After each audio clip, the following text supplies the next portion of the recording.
How do we hold on to the promises of God? Sometimes in life we face trials and tests which make choosing to follow God quite difficult. So how do we trust God to keep his promises and see us through? Here's how. The first thing is to remember who God is. God is the Lord, the master of all things, the creator. He has authority over everything. And so we need to remember that and remind ourselves that the God we follow has that kind of authority and power. And yet he's also the God, who created us, who knows us, who knows our hearts, knows what we're going through, who loves us, who chooses us, calls us, leads us, provides for us, and all those things. He's a promise keeper. And so that also means that we need to remember God's promises and what they are, and also remember God's track record. God makes promises right throughout the Bible to be with us, to be our God, to bless us, keep us safe, lead us, and all that kind of stuff. And the Bible isn't just a series of promises to us from God, but it also tells us stories of how other people have experienced God and his promises too. In the Bible, we see that God has a track record of keeping his promises. So for example, when he promises Abraham a son, despite Sarah being too old to bear children, and countless other examples like that. Sometimes it's easier to trust people when we've seen evidence that they're trustworthy, right? Well, God has a perfect track record of keeping his promises and being trustworthy.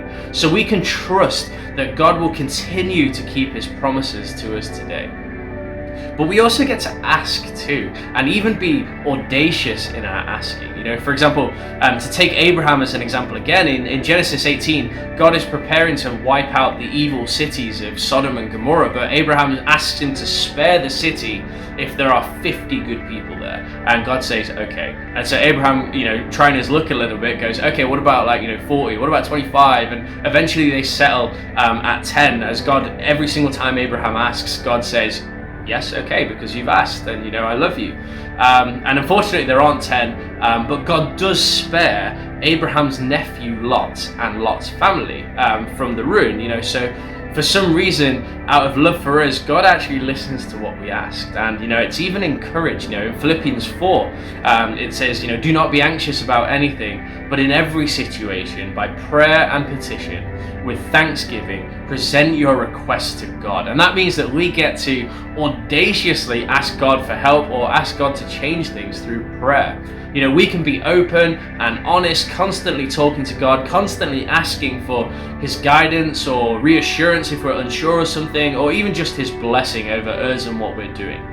And as long as that's aligned with God's will, he'll give us what we ask for. It might not be right now. We might have to wait for it. It might not be in exactly the way we want either, but it will be in the way that we need.